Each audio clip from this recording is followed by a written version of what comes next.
வணக்க நண்பர்களே, இன்றைக்கி சிவின் ஃபுட்டில் செலவு ரசம் எப்படி வைக்கலான்னு பார்க்கலாம் வாங்க. அதுக்கு முதல்ல ஒரு மிக்ஸி ஜாரில்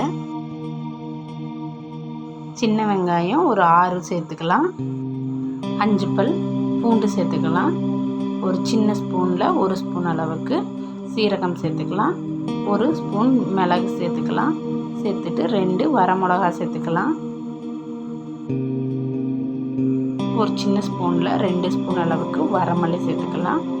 சேர்த்துட்டு அது கூட 1/4 டீஸ்பூன் மஞ்சள்தூள் சேர்த்து நல்லா பேஸ்ட் பண்ணி எடுத்துக்கலாம். ஒரு கடாயில் கொஞ்சமாக ஆயில் சேர்த்துட்டு ஒரு கொத்தளவுக்கு முருங்கைக்கீரை எடுத்துருக்கேன், அதை சேர்த்து ஒரு தடவை வதக்கிக்கலாம். கீரை வதங்கிறதுக்கு மட்டும் தேங்காய் எண்ணெய் சேர்த்து வதக்கிக்கலாம். நல்லா வதங்கினதுக்கப்புறமா தனியாக எடுத்து வச்சுக்கலாம்.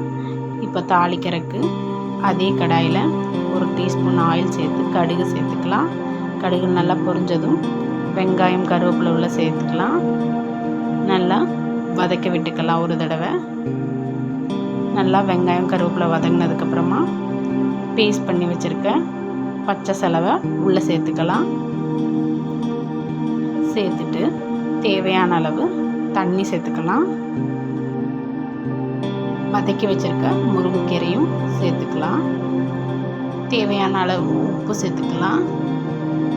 சேர்த்துட்டு கொஞ்சமாக பெருங்காயத்தூள் சேர்த்துக்கலாம். சேர்த்துட்டு நல்லா இந்த அளவுக்கு கொதிச்சு வந்ததுக்கப்புறமா இறக்கிக்கலாம். பச்சை செலவு ரசம் ரெடி. உங்களுக்கு இந்த வீடியோ பிடிச்சிருந்தா லைக் பண்ணி சப்ஸ்கிரைப் பண்ணிக்கோங்க. தேங்க்யூ ஃபார் வாட்சிங்.